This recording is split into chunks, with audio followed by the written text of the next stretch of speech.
I am.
Alright, I think everything is ready to go. Let me open up my, I hate that delay, red nipple wall.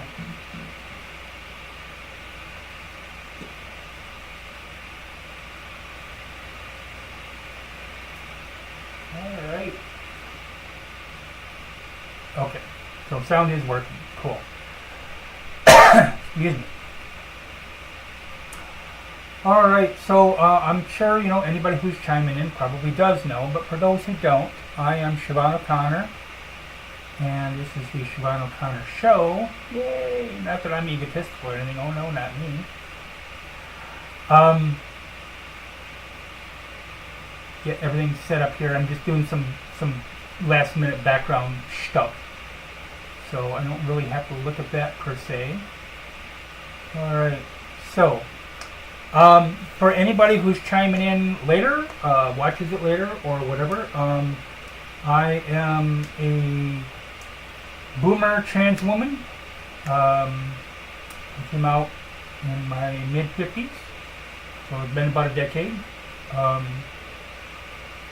am a leftist. I am not the type of leftist that drives me up a wall where, the people are arguing about theory and Trotsky and this and that and whatever, and I know quite a bit of theory. I don't really feel like delving into it. That's not my goal. My goal isn't to teach people what the theory about leftism is about.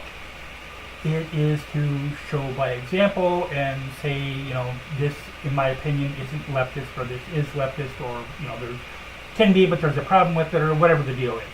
Okay. Hold on a second. I am doing a weird. Oh, okay. It's just my browser acting up. Anyway, so I am a leftist, a very mouthy leftist, a very unabashed, unapologetic leftist. I'm not the. When they go low, we go high. When they go low, I go down to hell and lower. I'll start talking about your mama and go down from there. I've been doing my show for about 4 years. Kind of took a long hiatus. I understand that. I'm going to start back up. And one of the things I want to focus on with the show, I may do individual shows by myself, but for the most part, I'd rather do interviews. I think it's more engaging with the audience, and I think that's what people want to see in general, is two people having a discussion instead of just me running my mouth for 4 hours, because I can do it. I'm Irish, alright? I can do that. So today, that's about my intro, whatever. And I'll put I just have one site now, which is nice for my merchandise, all that crap. I can do all that at the end. So today, we are going to be interviewing someone who goes by a couple of names. One is Joey, the other is the Indigenous Heretic. As you can see on my screen there. We're going to be covering a couple of topics. I think about 8 or 9. But, stop. About 8 or 9, but we will get into those topics. So you want to introduce yourself a little bit? Yeah, I go by Joey. I use they, them pronouns. I'm non-binary.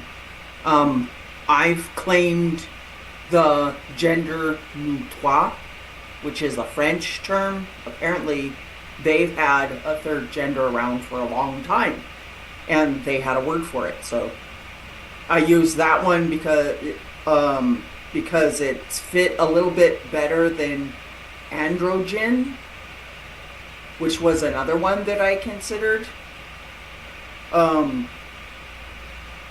Non-binary people don't owe you androgyny, but for a lot of us, it's the way we roll.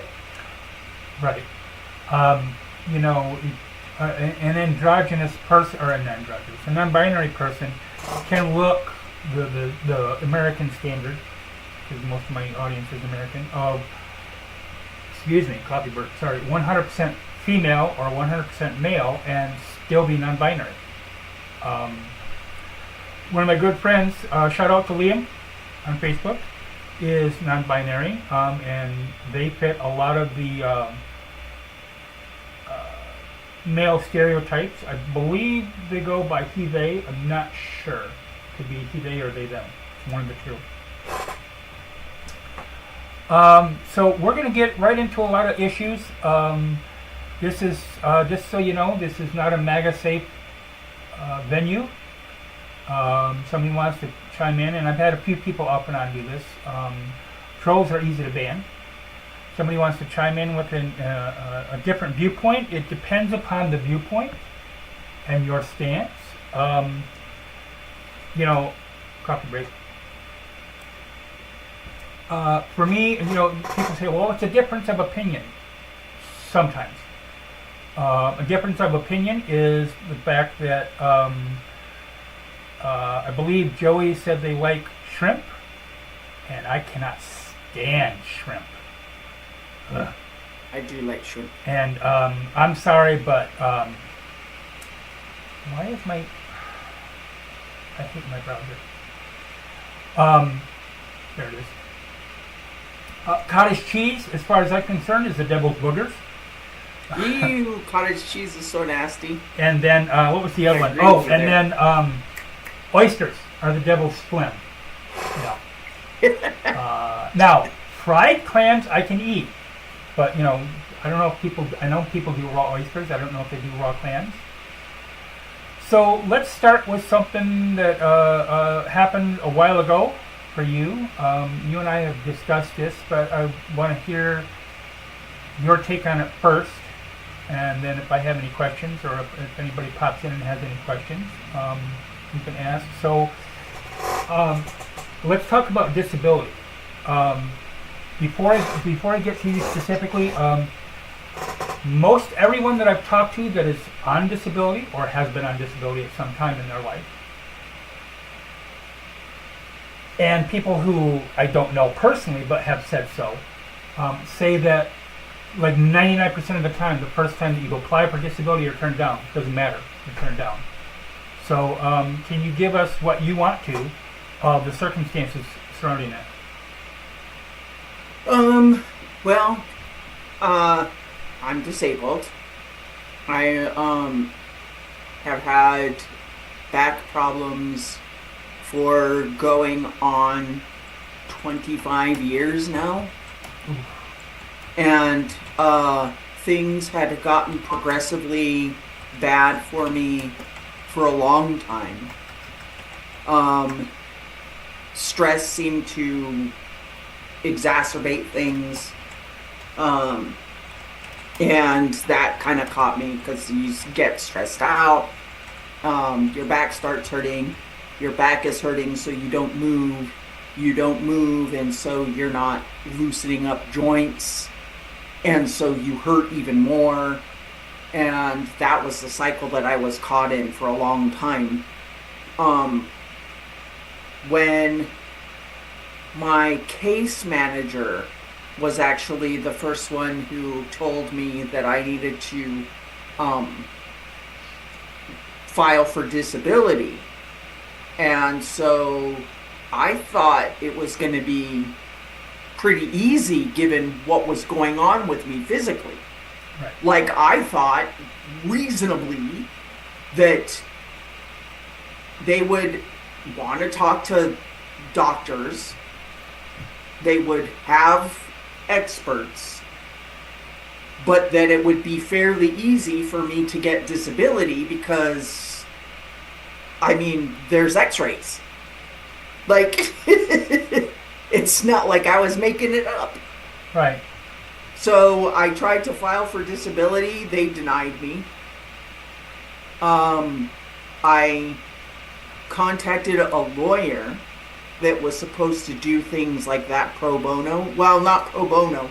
What they did is, if you won your case and you got the big check, that the check that you get is retroactive from when you first filed for disability. So it's a fairly sizable check, and they get like 30% of that or whatever. And so they do get money, but on the other end of doing things, so it wasn't going to cost me a dime. Right. So I went through this lawyer. The lawyer said this should be an easy cut and dry case. We should have no problems. And then we went in front of a judge, and he warned me the judge was a harsh judge. Okay. But I had no idea that this judge, with no medical background whatsoever, would actually completely disregard what experts were saying about my health. I had no idea that that was going to happen to me. And it did, and she denied me the disability. And when I went to go appeal, my lawyer said, "Oh, no, I'm sorry, I can't handle the case anymore. We're quitting. We're not going to handle disability cases anymore." That's helpful. And so I lost my lawyer on top of everything else. So I did not get to appeal. I haven't been able to appeal yet. I've got to see if I can find a lawyer again and go through the process all over again. Hopefully getting a judge that's actually going to listen to experts who testify on my behalf. Right. It just, I could see, although I would disagree, but I could see if a judge said, well, I talked to this doctor or this nurse looking at your case and they said X, Y, and Z, but to just not even do that, just go, oh, well, I'm a judge, so I know everything there is to know about medical stuff.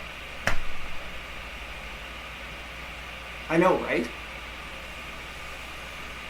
I have a phrase that I use on Facebook and I'll probably use it here because I don't know if I could get dinged for that, and I don't want to get dinged for that on my YouTube channel because it's the only YouTube channel I have, at least currently. So, the phrase I have is esophagus baseball play. So if you think about it, how many of the particular types of baseball play do you need before you get called out?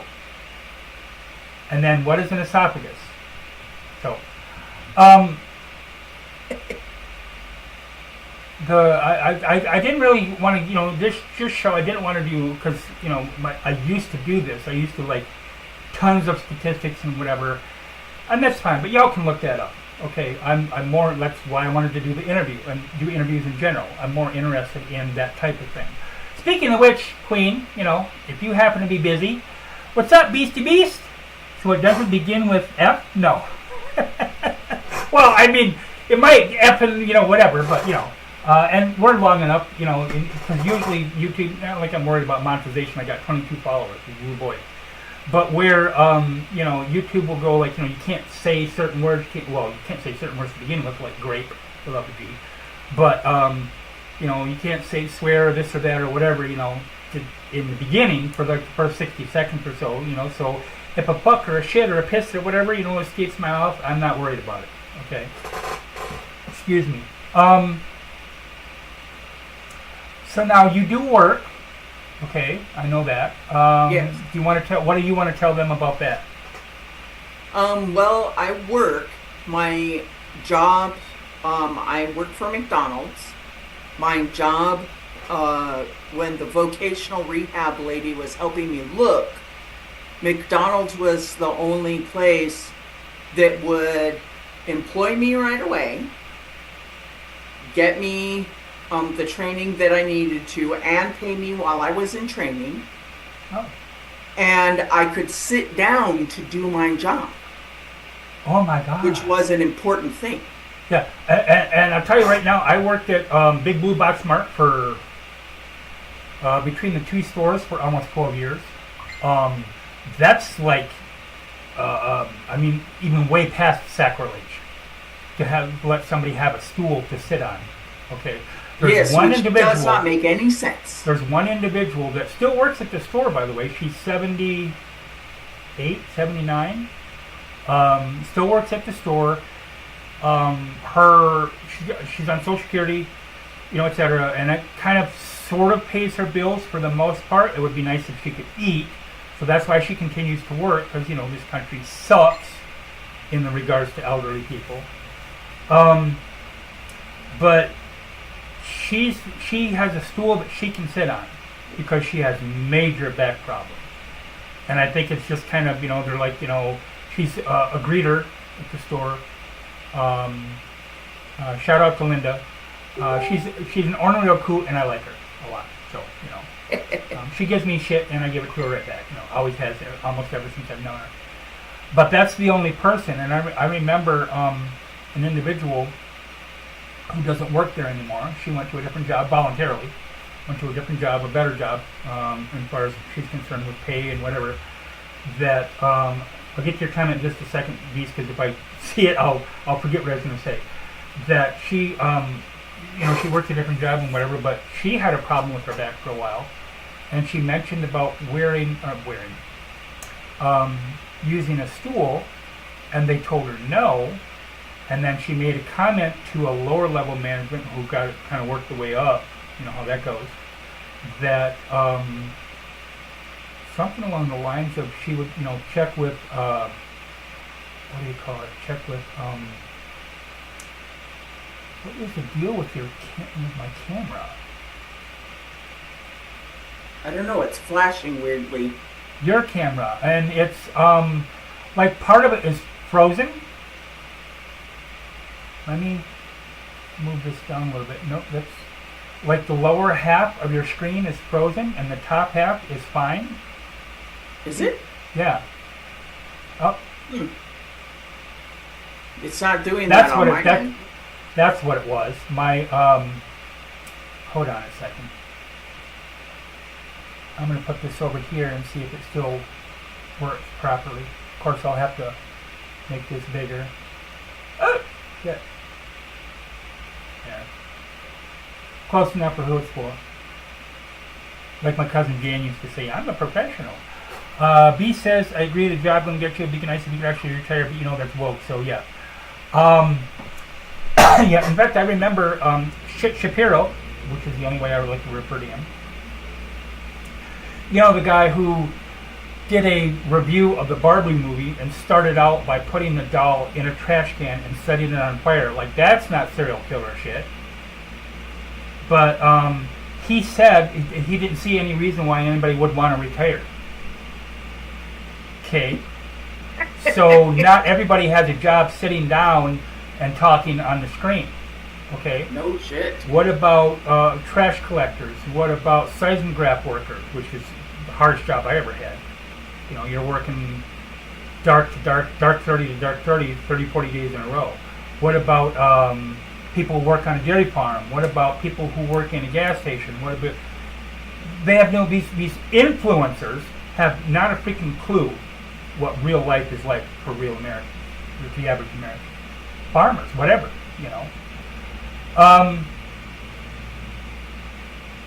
The thing that got me, we've talked many times about this, the thing that got me was, what really struck me was, one was the judge, making that decision, okay?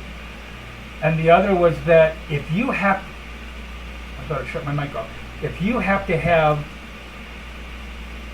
a stool to sit on because you can be disabled and still work brief amount of hours. Okay. Depends upon the type of job and whatever. Okay. So here's the thing. So how many hours a week can you work? I work 12 out. Well, ideally, I work 12 hours a week. Right. When they don't cut your hours. Right. Which they have been recently. Because what was the phrase that they use? You told me. Surplus labor. Yeah. Okay. Which is just a fancy way of saying that the owner of the establishment doesn't figure that his cut is big enough. Right, exactly. Yeah. Just like Walmart. They have a habit of hiring people or asking people to work extra hours, usually not overtime, but sometimes it's authorized. Okay, and I have done overtime a few times. The camera's flickering again. Working enough hours during November, but especially like, what the heck is with my camera? Especially after, hold on a second. I had that song stuck in my head, Joey. It's all your fault. Bum, bum, bum, bum, bum, ba-da. Girl from Ipanema. Anyway. That was literally playing as the background music when the surgeon told me that I needed to have my gallbladder removed. Oh, that's funny. That's funny. Come here, stupid. Come on. Somebody wants to join in for a minute or so. Yay, kitty! This is, where's the other one? Oh, she's over there by the corner of the sink. This is Marbles, or Merlini, in Gaeilge, Irish. Tria says, and yet there's never enough people working there, yeah. Whether it's Walmart or Mickey D's. Yeah, they're always hiring. And then they literally say, we're always hiring. This one I called Marbles because just, she's different colors, so she's marbled. And then the other one, the other asshole, where are you at? Come here. Come here. Come here. Come here. Come here. This is Paychock. Or Peaches. Already purring. Aren't you? I hate my cats, I can't stand them. I can't stand them when I'm, before they come back to sleep with me, because they always sleep with me. And she's done. She goes usually sit as long as the other one does. They come out here and they're knocking shit off on the counter.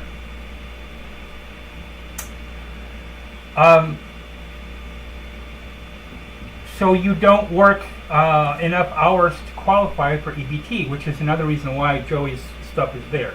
Not every single interview will be this way, but a lot of my interviews are going to be people who need some assistance in some way, shape, or form, and whatever little piddly-ass little audience I get or whatever, people can share the link during the show, they can share the link before the show, they can share the link after the show, whatever. Let me catch up on the chat here for a second. Queen says, oh, you're a grandma now. Cool. That's all right, Beast. Lurkin is cool. Excuse me. Pet names for our cats. Yeah. Well, I had to name them something in Gaeilge, and so I had to figure it out. And then it's hard enough teaching people, adults, how to say something in Gaeilge, which is, a lot of people call it Gaelic, Irish. Okay. Gaelic is the culture, Gaeilge is the language. But I babysit a very young a granddaughter of a cousin during the week. I call her the Box Goblin, so those of you who are on my Facebook, you know who I'm talking about. And she can say peaches, and she can say marbles. She can say Merlini, she can't quite say paycheck. First time she said it, I thought she said paycheck, and I was like, oh, okay, yeah, I guess whatever, sort of. So, that's, as I said, that's why I put that up on the screen, because, I'm on EBT, okay, I'm a senior, and I got a notice on the website, and I got a notice in the mail that EBT was supposed to be issued just like normal, on the day that I normally get it, because people get it on different days. It's not all the same day. Fortunately, I live in Michigan, and Gretchen Whitmer is our governor, and started a $4.5 million fund for people to help cover them, in case the EBT wasn't forthcoming. So I don't know if people have gotten it yet. It's only the first. We'll see how that goes. Tria says, no, I call mine a little bastard. That's what I meant by pet names. Yeah, well, yeah. I'm usually a little asshole or... Yeah. Anyway, so where is my list, my showrunner? Where the heck are you? Why you gotta be like that, Joey? Why you gotta hide it on me? I don't need... Hold on a second. I don't know why I got my other camera running. I don't need that. Bum, bum, bum, bum, bum, ba-da-da-dum. Okay. So, we're going to completely switch. We're going to go from... The heck? Why is that...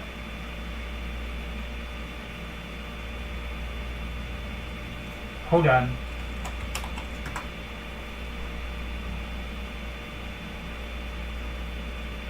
No, my OBS is running, the stream is running. Why is it?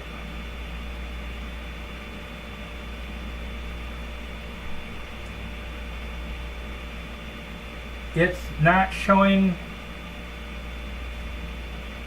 It's showing my starting screen. Really? Oh, I see what it was. God, I'm a jackass.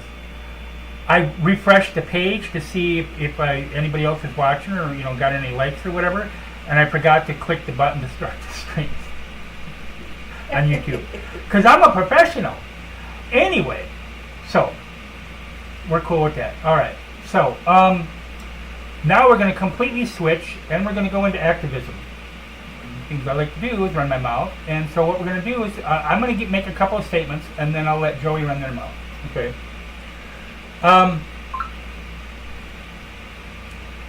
First of all, I know it should be, what's the other one? It should be automatically considered, but hashtag not all activists, etc. But there's a difference between white activism and non-white activism, okay? And, hello, my ass is white. I mean, my ass is like white. Like, if people write on me when they can't find paper, white, okay? So, sorry, my screen is messing up in the back, behind the scenes. So there's a lot of things I can speak on, okay? And what I like to say is that, excuse me, if I'm not part of a marginalized group, which white people, by the way, are not marginalized, they're not oppressed, okay? If I'm not part of a marginalized group, I try not to speak for them, and I try not to speak over them, but I try to speak in support of them. So whether it comes with black hair, or an HBCU, or indigenous issues, or whatever, I like to ask questions. I like to show what little I know, and then let other people go. So we're going to start with Joey. And your impression of white activism in general, maybe not any individual specifically, but in general, in relation to indigenous activism, good, bad, indifferent.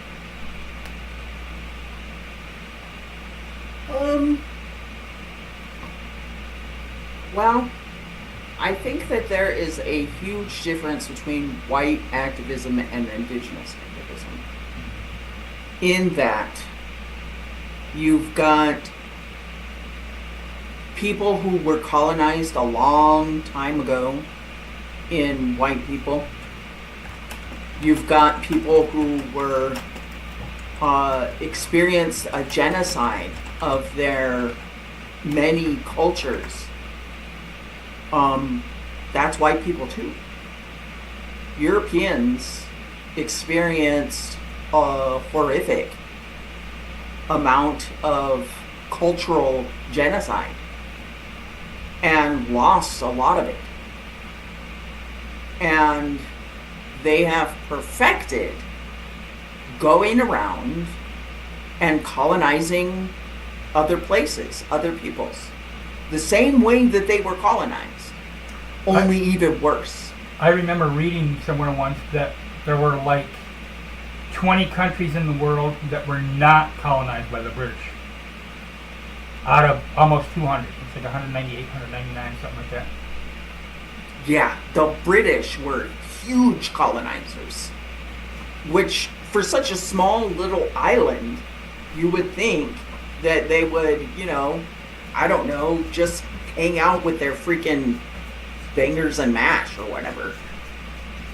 But anyways, I think the biggest difference is, that saying that leftists hate each other, that is specifically white leftists. Because that doesn't happen in indigenous leftist communities. It doesn't happen in black leftist communities. It doesn't happen in Hispanic leftist communities. There's not a bunch of lefty infighting among black people. There's not a bunch of lefty infighting among indigenous people. There's not a bunch of lefty infighting among Hispanic people. Okay, I want to interrupt just for a second, just to let you know, I have the free version of Zoom, so I will have to reboot just that part of it in about 8 minutes. So, go ahead. Okay. I think the lefty infighting thing it must have some connection to colonization itself. There's something in white culture, either there's something in it or they lack something in it that helps to solidify movements. Christopher Titus, one of my favorite comedians, did this long bit one time where he started with black people. And I'm not going to say all of it because, first of all, his timing is, obviously far better than mine or whatever. But he started out and he said, I would like to apologize to all the black people, et cetera, et cetera. Okay, made some comments and jokes, and then he said something along the lines of, "Hey, at least we didn't treat you like we did the Indians." Because he was going to apologize for all white people. He was going to apologize for all white people, okay, because people just don't.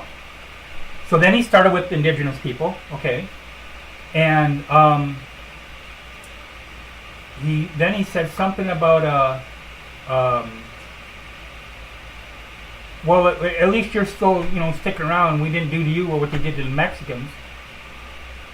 And then he started again, Yeah, so, but then at the end of that, he says, so what I want you to do is, all white people in the audience, white people only, what I want you to do is on the count of 3, 1, 2, 3, you want to say, I'm Whitey and I'll apologize. 1, 2, 3, I'm Whitey and I apologize. And of course, everybody did, right? And he said, and just so you know, see how fast we got it all together? It's exactly what you're talking about, especially when it's,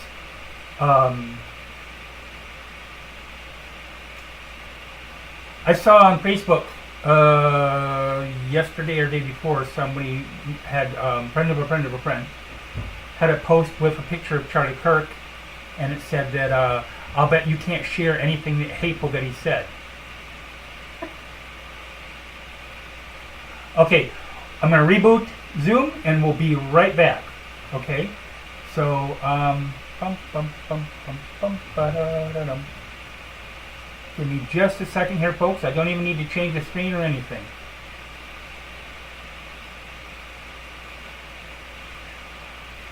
Okay, I gotta start a new meeting. Hello. There we go.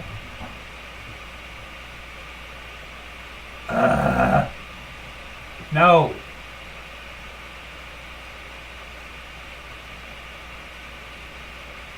You know what? Shut it off. And I know you can still hear me, but you can't see me. Where's my Zoom? Where's my Zoom? Then it said I still had 7 minutes left. I'm like, no, I didn't. I thought I counted right. Zoom, where are you? There you are.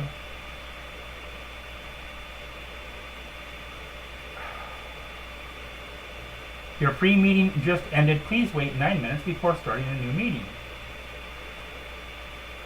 Okay. So let's see what I can do. You know what? Give me just a second here. We're going to do something completely different.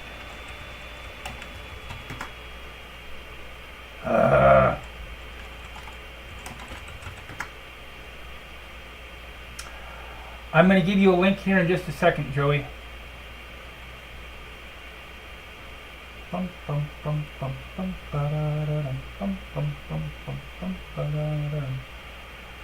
Whatever, that's fine. Ting. Go away. It's the wrong camera, but I can adjust that. Copy it. Okay, I'm going to send you a link for Google Meet, Joey. So give me a second here. I could do free Zoom, except that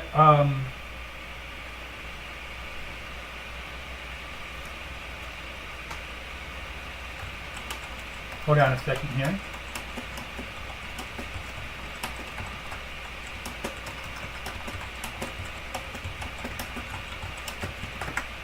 Okay. Where are we? Where are we?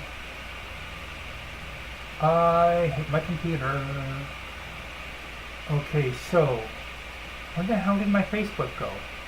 Because I'm a professional. Shut up, Jan.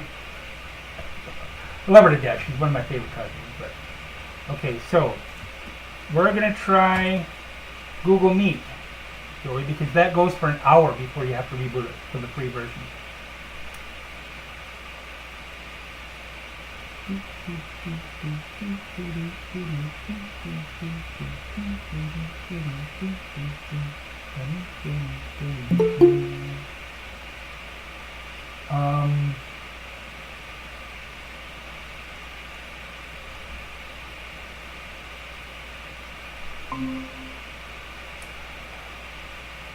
Okay, let's see.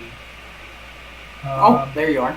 Yep, let me go back to the grid in the tile. Got it. Okay, no, I don't want that. I want change, no. Ugh. So sick of this. More options. Adjustable, no, I don't want that. No, I don't want to turn the camera off. Share screen, captions. No. People.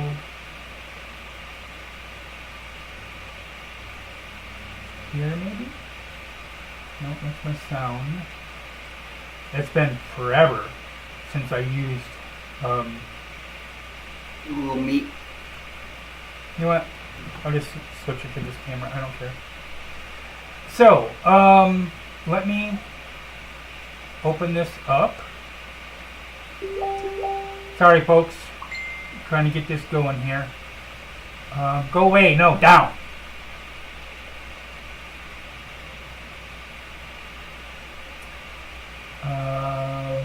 Google Meet. Right there. Okay, we're going to... No! That, and then this. Okay. Anyway, back at it.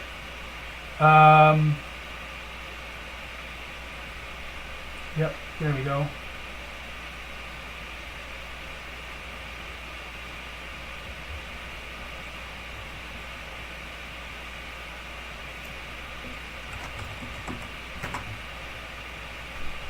All right. Back at it.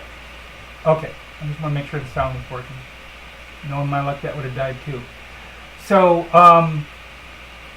sorry, go ahead with what you were saying about the activism. What was I saying about the activism? You're as bad as I am. I have ADHD, so do you. About the differences and how white people, white culture, had it built in to where they were colonizing other people. You're talking about the British. Yeah. Okay. As long as they're colonizing, white people can work together. But it's as soon as you ask them to decolonize their thinking, that like sends them into a tailspin. And that's why you see so many white leftists who are just like, they hate each other. And that doesn't happen in indigenous or black or Hispanic communities. Or I'll give you a good example too, the Irish. Okay. Now, obviously, hashtag not all Irish, whatever. Okay. But when the Irish first came over here, by the way, I'm going to say this. Heck is my... There it is. Okay. So I'm going to say this as harshly as possible, not as gently as possible. I'm not going to hold your hand when I say this. The Irish were never slaves. I'll say this once again. The Irish were never slaves. Were we oppressed? You fucking betcha. Okay, now I sound like I'm, from Minnesota. Yeah, you betcha. Why is my... I hate my computer. I hate my computer. No, I don't need that. Oh, I see. I think, maybe? Oh, that's what happened. Anyway, so the Irish were never slaves, okay? Not once, not ever. Were we oppressed? Absolutely. Were we slaves? Not a chance.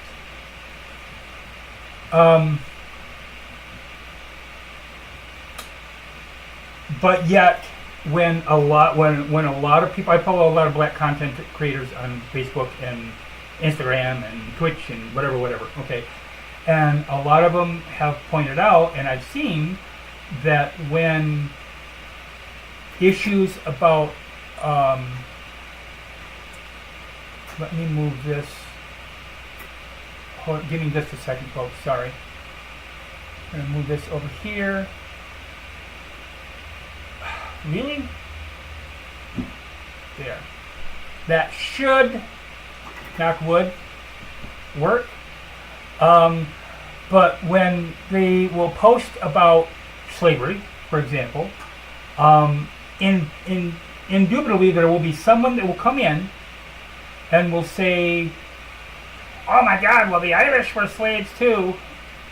No, they weren't. And there are other people who were enslaved in other areas, okay? You don't see them jumping in and saying this.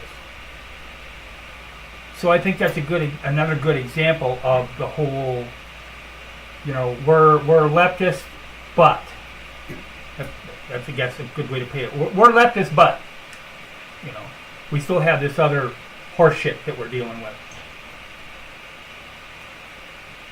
Yeah. I just can't get past the idea that it's got to be something either that is in colonizer culture or is lacking in colonizer culture, one or the other, that helps leftists to band together to make a movement that's more effectual than what I see white leftists doing. Because white leftists are they're so, oh my God, they're way over on this end, they're way over on that end. There's this huge big spectrum in between them of all these different kinds of leftists, and they're so freaking adamant that they all have the one right answer. And eating, I've heard the phrase before, eating their own young, Yep. And hating each other and etc. I've also heard trying to herd cats, Mm-hmm. You know, which is one reason why, like I said, why I don't really care a whole lot about this particular chapter in this particular book by this particular author, whoever it is, you know, Lenin, Trotsky, you know, whoever, okay, said this, Marx said this particular author said this, okay, you know, so then you have ANCOMs and, you know, everybody fighting each other and whatever. And I'm not saying, you know, and then you got tankies, which I don't like, personally. So I can understand, I see your point a little bit in a way, because I'm not a fan of tankies in any way, shape, or form. But my thing is, are people being fed? Are people being housed? Are people being clothed? Are people, not just, you know, this living wage also gets me. Okay, number one, I'll get to that, back to that in a second, but, you know, what's wrong with a thriving wage? Okay? I know, right? Number one. And number two, they focus on workers' rights, workers' rights. Okay, that's cool, you know, you want to get a thriving wage, etc., but what about people who can't work? Exactly. You know, I've seen this posted more than once, and I've reposted it myself, to leftists, intentionally directing and aimed at leftists, saying, please don't leave us behind. Please don't leave the disabled behind. I know people, I have friends of mine, who, without assistance, would die within 24 hours. And I see all the time people say, oh, let's just burn it all down and start over. So how many millions of people do you want dead? Because that's what's going to happen. And I will, you know, people will see people say that, and I'll see people say, you know, that not so much that, you know, maybe necessarily burn it down, but we should just get rid of this, and we should get rid of that, and whatever. And, you know, I believe in a UBI, 100%. And here's the thing: for those of you who don't know, wrong camera, sorry. For those of you who don't know, UBI is Universal Basic Income, okay, which means you get X amount of money so you can eat, so you can live in a house or a home or an apartment, whatever, okay. So you can buy food, so you can get clothing, so you can get dish soap, so you can get, you know, transportation if you got to go back and forth to work, whatever, okay. Because what that would do, I don't think that's possible in America. At least definitely not currently. What that would do is, and not for the last 200 years or more, but what that would do is it would free people from the chain of healthcare. Because a lot of people are in jobs that they may love their job, they may hate their job, they may, you know, love their job, it's just, you know, it's long hours or this or that or whatever, taking a lot of money out for healthcare options. If they had healthcare and it was free, and I'll get to that in a second, because I know that's going to raise the hackles of a lot of people, then they can go, you know what? I don't want to work for company A that screws me over, that shorts my hours or does this or that. Or I'm going to go work for company B. I've got food, I've got, you know, health care. I don't have to work for this crappy company if I don't want to. Now, as far as the free goes, Trump just sent 40, and it's not just Trump, by the way. Trump, Biden, Obama, Clinton, whoever. Okay. But Trump just sent $40 billion to Argentina. Because. No reason, just because. I mean, there's reasons behind it. You know, money. People are making money. But he sent $40 billion to Argentina, and he also wants to prioritize the United States buying Argentinian beef. They've already said, from what I've read, that the beef might be not diseased, what's the word I'm looking for? Might be bad in some way, shape, or form. But they're going to buy it anyway.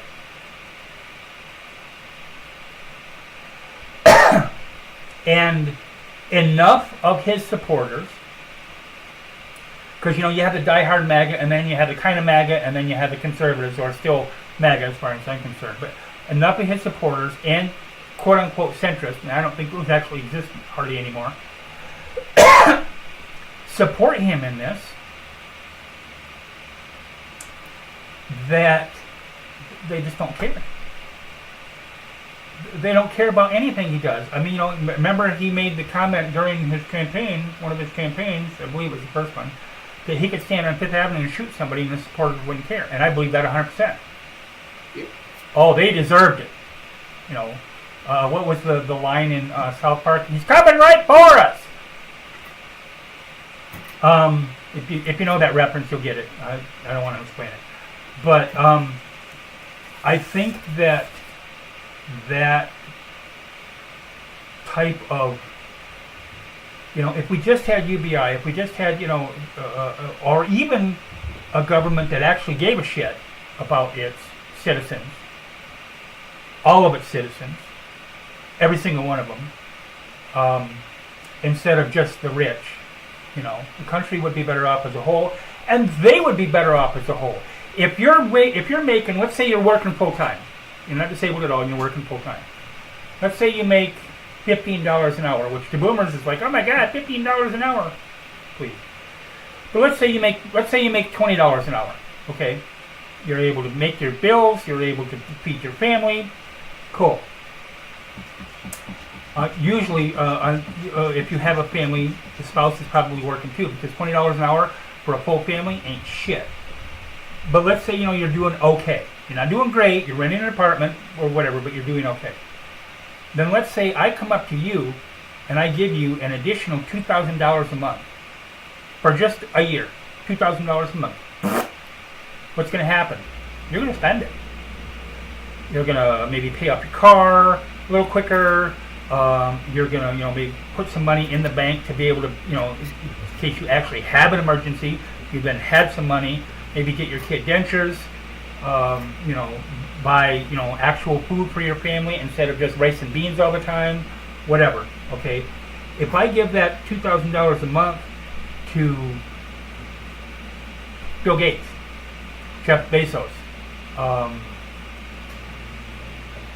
Andy, what the heck is his name? Anyway, I give it to millionaires and billionaires, okay?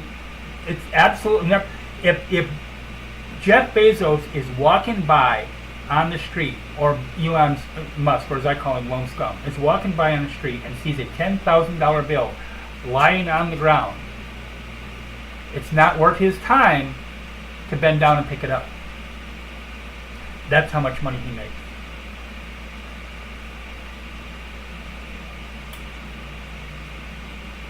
So we got kind of sidetracked. Where were we with this? Huh? Yeah. We're talking about leftists. Oh, and the infighting, yeah. So, I don't care about theory. I don't. What I care about is if someone says, is this idea good? Okay, and I think it's a good idea, I'm going to support it. I don't care who it comes from. To use the flip side, let's go negative for a second, okay? People are, if you what's the word I'm looking for? If you charge and arrest all pedophiles, you can arrest Biden too. So, I don't care. Clinton too. Both of them. Okay. Take them off the jail. Take all them motherfuckers off the jail. I don't care.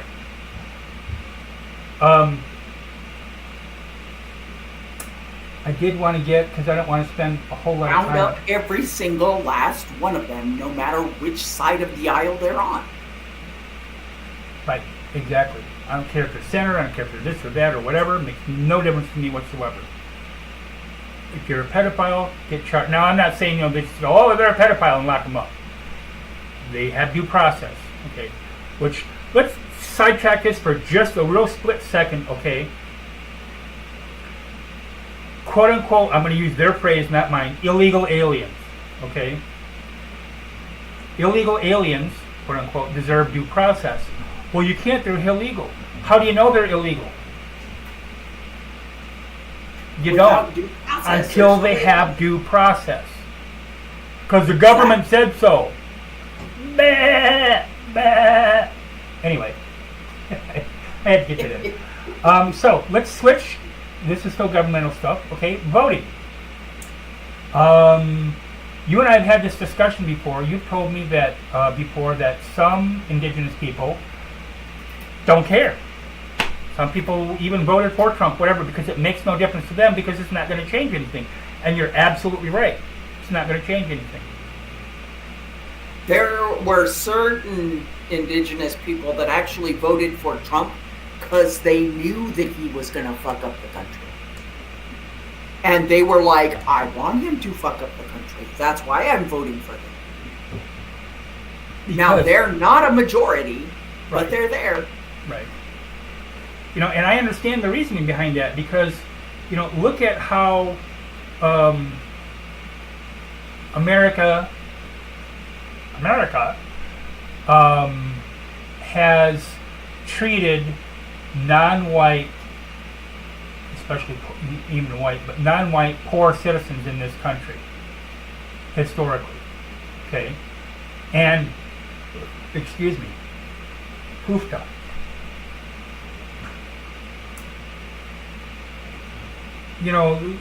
Okay, so the whole pink pussy hat brigade, okay? White woman drive me up a wall. Okay, pink pussy hat brigade. You're all for, oh my God, we're getting our rights stripped away. We're getting our rights stripped away. I just, have you talked to a black woman? Have you talked to a Latino woman? Have you talked to an indigenous woman? Ask them about their rights and how their rights compare to yours for the last 400 fucking years. And have you upset your white friends at brunch by bringing shit up? Bingo. It does, it's one reason why there's a lot of family gatherings I don't go to because they don't want me there no more. But it does, you make a great point that, I can say what I want to you. I can say what I want to Beast or Queen or whoever, okay? That's in a different marginalized group that I am not in.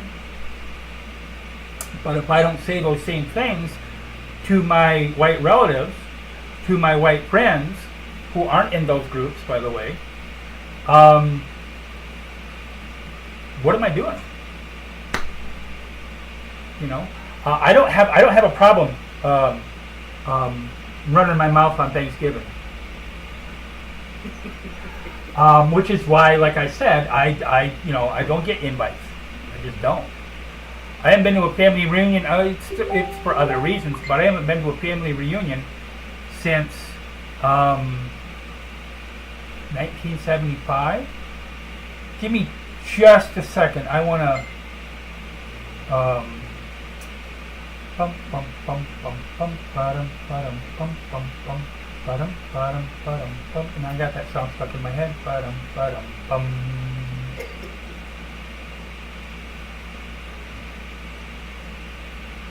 Hello. There we go.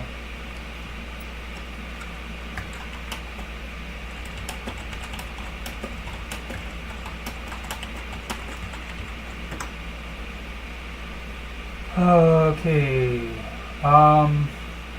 So anyway, let's pull this back down a little bit so I can see chat better. Yeah, I don't know why the screen is flickering. It hates me for some reason. But it's been how long has it been since I've done a live? It's been a while.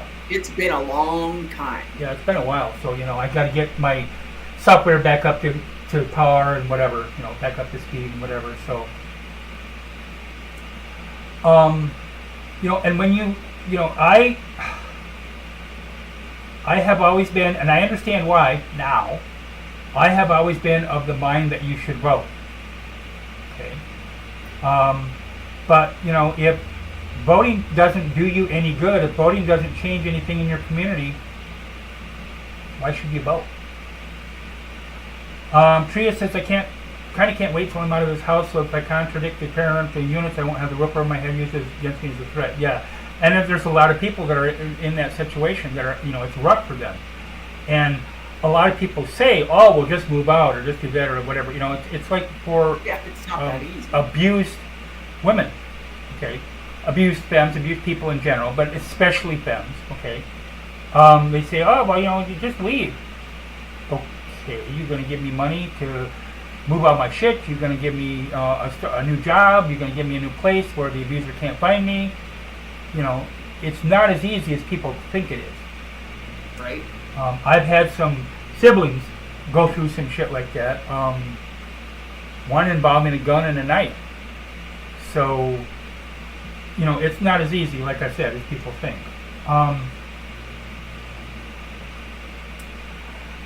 Speaking of Pink Hat Brigade, I didn't really care for her to begin with, and I couldn't ever really figure out why because I didn't know a lot of her rulings. Ruth Bader Ginsburg. She is the patron saint of the Pink Hat Brigade. She is, oh my God, there's t-shirts and RBG and remember how they had the Obama with change? Oh, little girls were wearing those stupid doily things all over on Halloween. To me, that's no different than wearing the bandage on the side of your ear. Okay? If you're a Trump supporter, or some people, because for a while they claimed he was wearing a diaper, depends, whatever, we're also wearing them in support. I almost understand, I do understand, I almost agree with, maybe it's a better way to put it, the people who say I'm waiting for the asteroid. But there's enough people who don't fall for this shit from either side of the spectrum. Well, and there's a way to enculture people so they are not douchebags. Right. There's a way that you can actually teach kids from the time they're little and growing up so that you're not encountering just a shit pot full of fucking assholes and you just have to shrug and say, well, that's civilization. That's not civilization. And that hasn't always been the case in everybody's peoples in the past.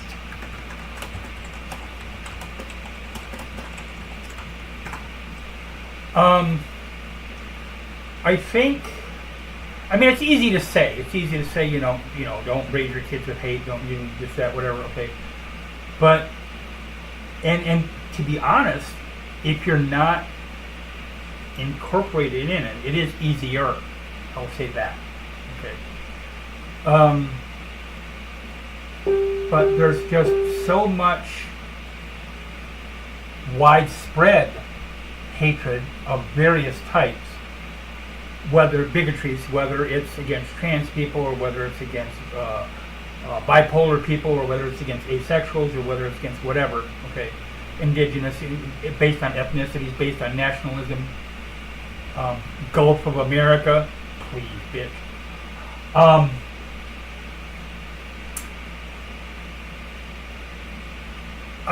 So for example, people who know me enough personally know that I babysat a young relative. She's 2. Okay, I call her the box goblin. Many reasons. If you're on my Facebook, you know exactly what I'm talking about. Okay. Oh, shut up. Go away. I don't even like you. So, she's 2. This one's what? Per face. This one is almost 6 months. But the box goblin is 2. She's absolutely adorable. And I cannot conceive. I remember reading something the other day, and it's true with her. Okay, I help her. She's still, we're working through potty training her. Okay, so she wears a diaper, for just in cases. And if I have her, she loves to do stuff. So I get her all cleaned up, get her all done. I use a Walmart bag to throw everything in. I tie it up, and then it's her job to throw it away. And I tell her thank you. She says you're welcome. And I help her get her shoes on, whatever. So the other day I was putting my shoes on because I'm getting ready to go after her mom picked her up, and she comes over and lifts up the tongue of my shoe, and I said thank you. I put my shoe in. Put my shoe in my foot. Yeah. Put my foot in my shoe, and she goes, you're welcome. It's because I help her. She thinks it's natural to help other people. Right. She's 2. I would love to see her have that same attitude when she's 22 or 62. I don't even like you. My dad used to say that all children are born communist. You have to teach them otherwise. And then they get jealous, What? She doesn't usually like rubbing on her ears a lot. She likes rubbing under the chin. This one, you could sit there for an hour and squeegee her ears like that, kind of like that, and she'd love it. She'd let you. Yeah, so hate is taught. Hate is not ingrained. Okay, hate is learned. I'll put it that way. Okay, y'all can go now. Go play. Go kill something. So just not each other. So hate is taught. It's not ingrained. And there's an old saying among the I was going to say Judaism. What the hell is their name? Of the Catholic Church. The Jesuits? Yes, thank you. My brain would not do the word. Okay, there's an old saying among the Jesuits. Man, of course, because they didn't think women were human. But give me a boy until he's 6, and I'll have a man for life. Because if the religion is that ingrained, or whatever it is, the ideology is that ingrained by the time the child is 6 years old, it's very hard. I know. I wasn't raised a Catholic. I was raised a very fundamentalist, Pentecostal, evangelical, filled with a lot of hate and self-loathing also. I was pretty much a very nasty person, a real asshole. And all of my friends that I have as friends now, I can guarantee you would want nothing to do with me when I was 25, 30. And it took, and I am now at the point where I try to make sure that I don't run my mouth thoughtlessly. And so I learned something quite a while ago, to be honest. I think I even saw it on Facebook the first time, which was the first thought pops in your head is what you're taught. The second thought that pops in your head is who you are. So you can get away from that knee-jerk reaction, because I used to be really, really bad at doubling down. If someone questioned anything I said, I was very bad at it. And I lost friendships over it. And rightfully so. Completely my fault, 100%. And those people have, one in particular has, talked to me through others on Facebook, because they belong to, they're friends with I have a lot of mutuals with that particular person. Okay. I've not sent them a friend request. I'm not going to. If they wanted to, they would do it, and they clearly don't. So I understand that. They don't owe me anything. They don't owe me forgiveness. That's my fuck up, and I'm gonna have to live with it. And I think that it's I don't want to say that anybody can do it, and it's easy to do it, and to change and whatever, to start changing your mind and your thought processes. But by the same token, it's not. You have to want to.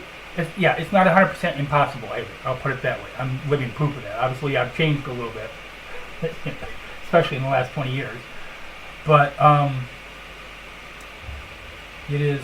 There it is. I had to reboot my chat. It is.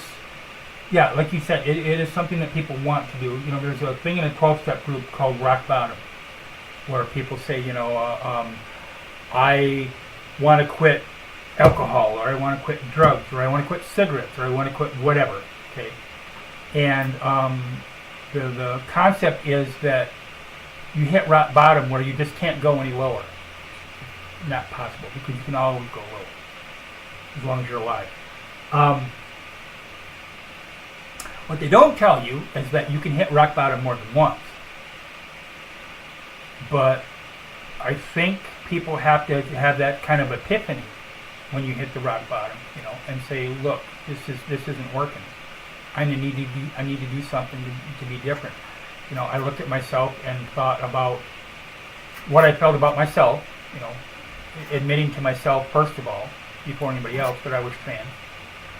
And then not only breaking down that barrier, the fact that, the people who told me I was bad, people like me were bad all my life, were wrong. what else were they wrong about, but then, working on breaking down those barriers as well. The church that I went to is in my hometown, and to my knowledge, they've never had a non-white person cross that doorstep, ever. Still to this day. So, people, I don't want to give like a false, I'm not a Pollyanna, okay? But, people, it is possible for people to change, but like you said, they have to want to change. There's a specific ruling I wanted to get to real quick. Okay,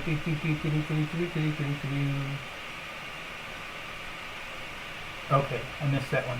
So, let's switch. Lies.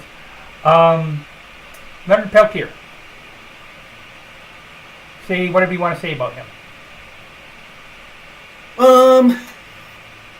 Well, I am relieved that he is at home, even though he's on house arrest. They have allowed him to do some traveling. Like, he was able to go to the Black Hills powwow. Oh, cool. So they have allowed him to do some traveling. So there's that. But I would like to see him exonerated, because he is a political prisoner.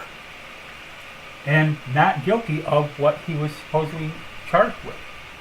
Exactly. And because he wouldn't turn on the person who was actually guilty, that's one more thing that they have managed to take away from us as Indigenous people, is including our leaders.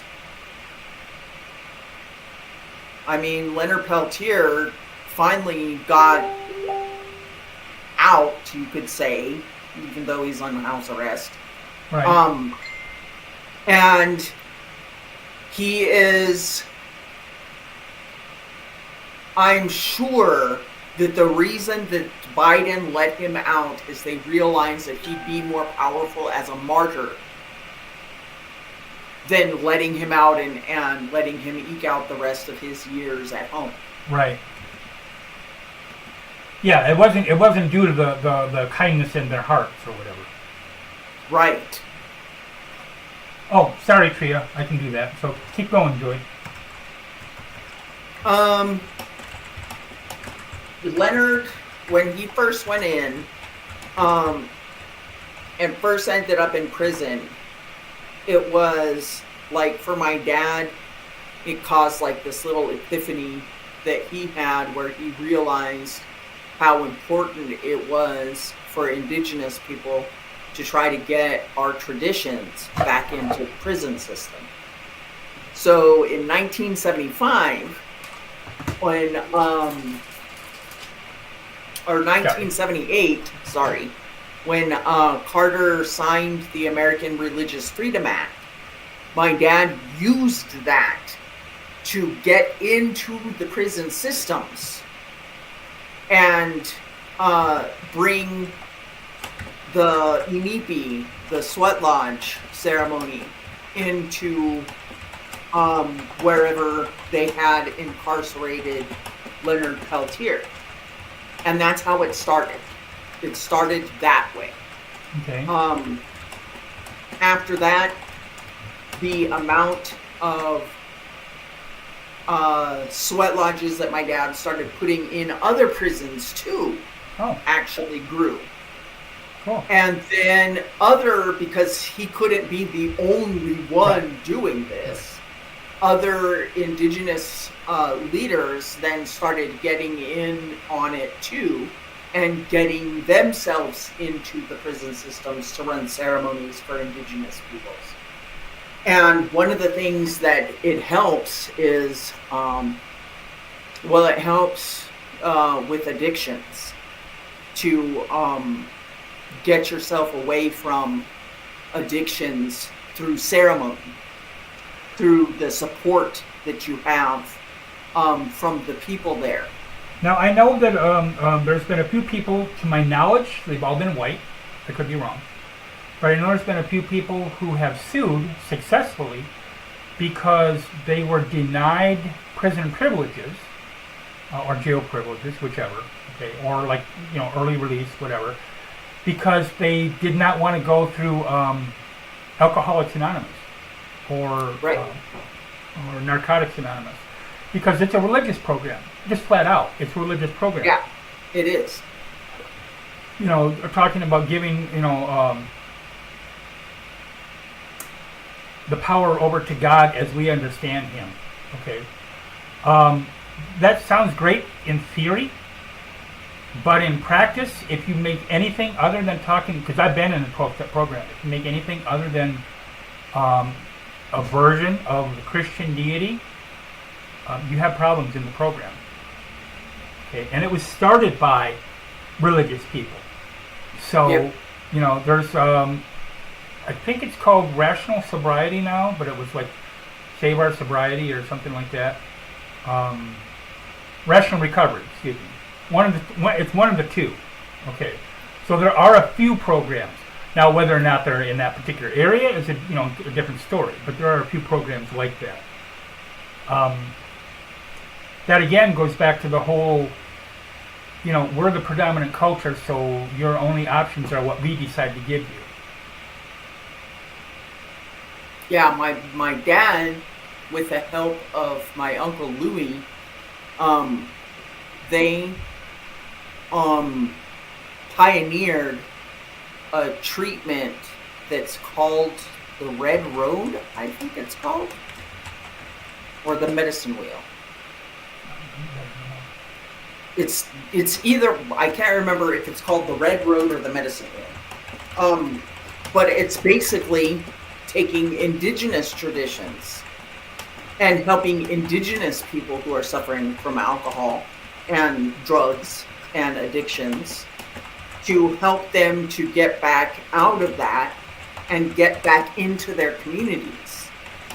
Because as everyone should know, thanks to that experiment that they did on those rats, giving a rat that's been addicted a positive day where they have plenty of other little rats to play with, they have plenty of other things to do, you've enriched their environment so that they don't want the drugs anymore, they will literally turn away from drugs and alcohol.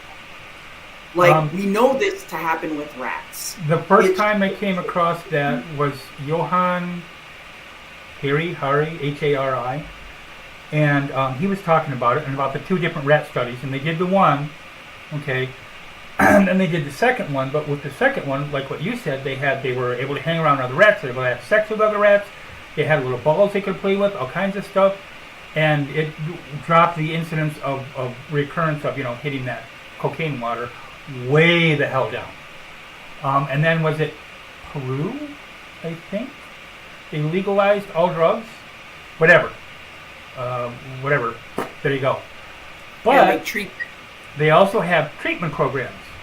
And like halfway houses and places where you can go and use the drugs safely, and it's a X amount of what's the word for strength. There's another word, dosage. Okay. It's X dosage and whatever, so it's safe, because you never know.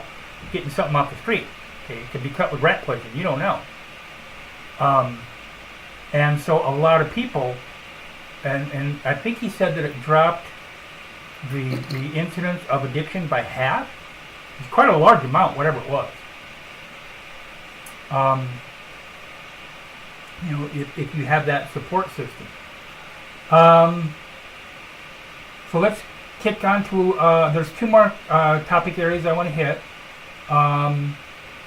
So I was going to start with this, but you know what? It ain't me. So what is non-binary to you? Why does it fall under or not under the trans umbrella? And how are you and non-binary people in general that you know of treated by the rest of the queer community? And we're not even talking about society as a whole in general yet, but the queer community itself. Well, I think in this world, the way that it is, in dominant society, anyways, the binary of male and female is touted as being the only thing there is out there. And so it becomes really difficult for people who are in the binary to understand that there are people that are not in that binary and never have been, and that we've always been around. It's difficult to understand because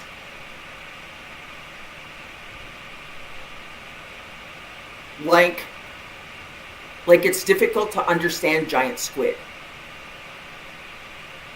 It's just not that often that you encountered a giant squid previous to this point.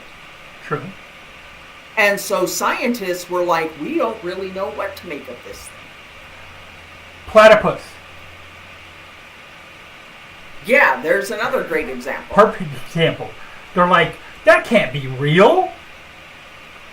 Well, when you describe it, it's hard to imagine that there exists a creature like that. But like with non-binary people, we do exist. We've always existed. And we've always been, I guess you could say, hiding in plain sight with people like Joan of Arc come to mind. Where if Joan of Arc had been born exactly the person that she was back then, but been born now, would she be non-binary? Would she choose to use they, them pronouns and go androgynous?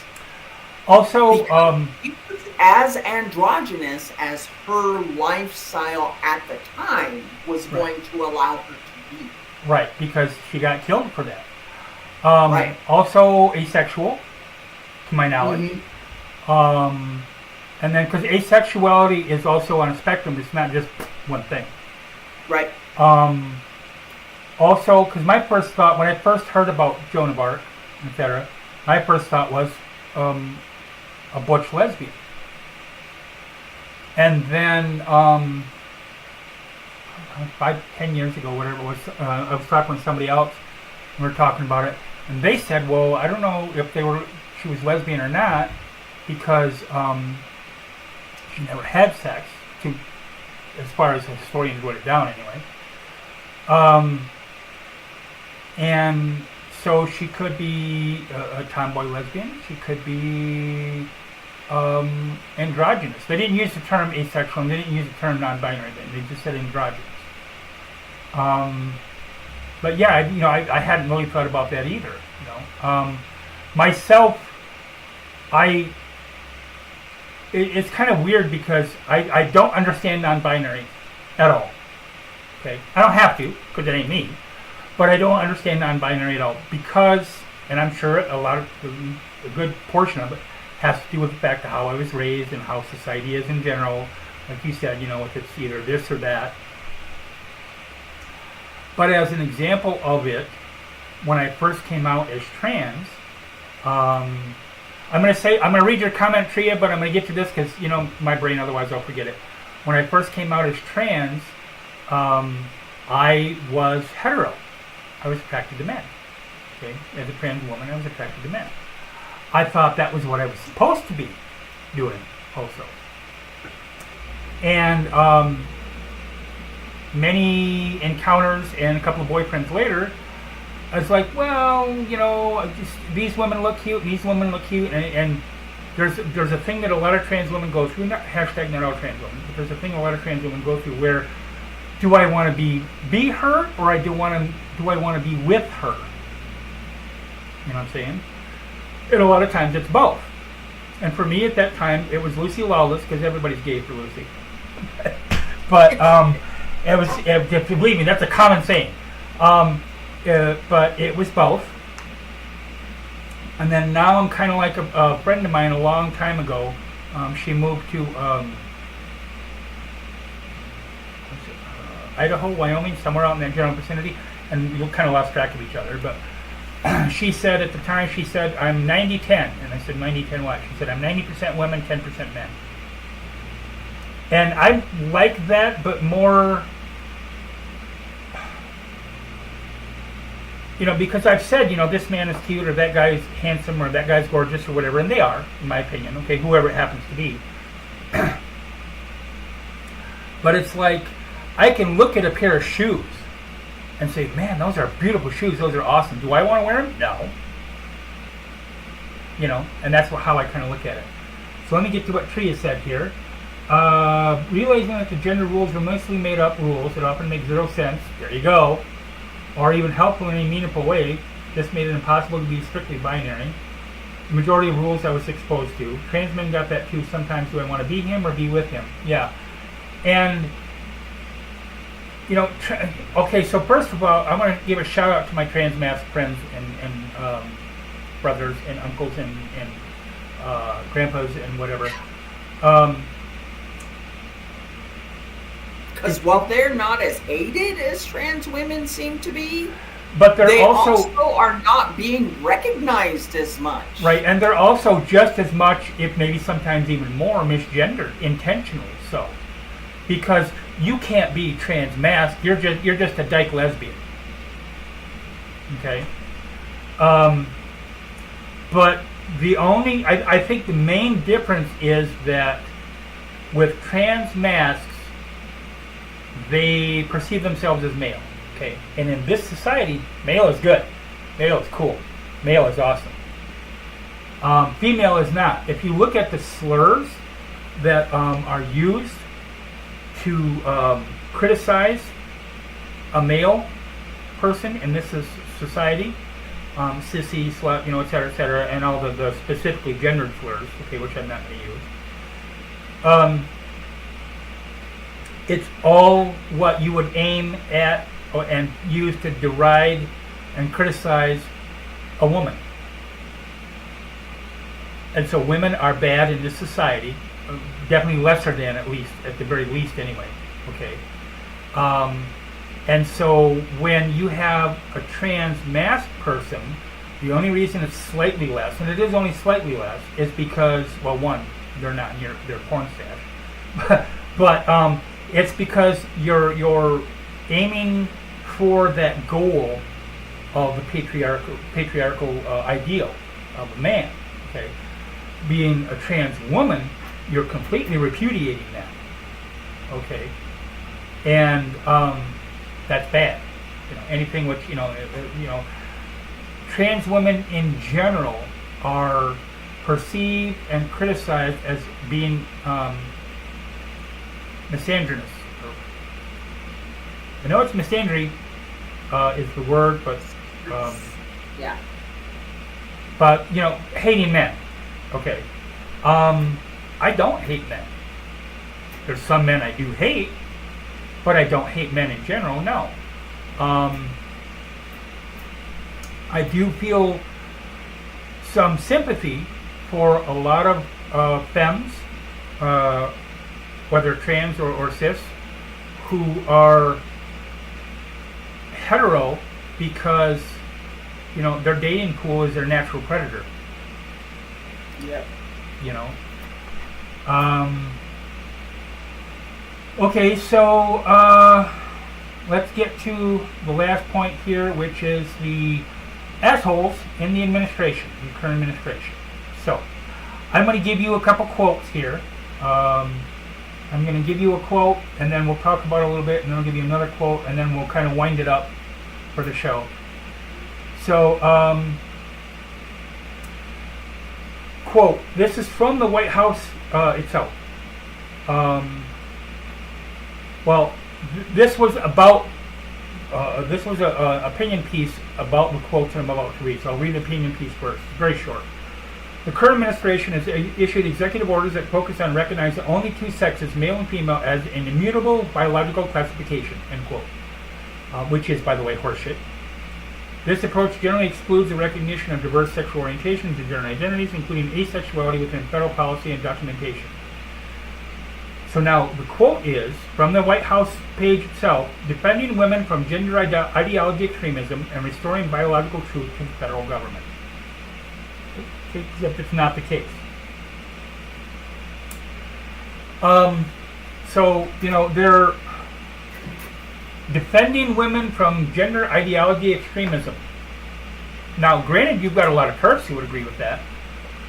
But what about the women who don't? I know, right? Their opinion only counts if you agree with them. It's just that simple. And everybody else is an extremist. Right. Biological truth? Yeah, okay. Yeah, for a first grader. Yeah. Like way back in life science when they were like, there's a man and there's a woman. There's a penis and a vagina. Okay. Yeah, that's, it's like, you can say 1 + 1 is 2. Cool. Elementary school math. 2x plus 3x is 5x. Junior high math. And then you can get all the equations and stuff, in high school algebra and whatever. But science, as far as gender and sexuality goes, male plus female, penis and vagina, all the way up through high school, and it's never changed. It never changes. It's never the same. Okay, they're never any different. Let alone the fact that some males have XX, XY, XYX, all kinds of stuff. Okay, and one of the reasons that they stopped doing gene testing is for sports, specifically for the Olympics, and then for other things as well, is because people found out that they weren't as cis as they thought they were, according to their genes. It's kind of like I've seen more than one post. I can't think of individual cases at the moment, but I know I've seen them, where you have some racist jackass who hates black people, and turns out, guess what, buddy? Your great grandpa was black, or whatever. Okay.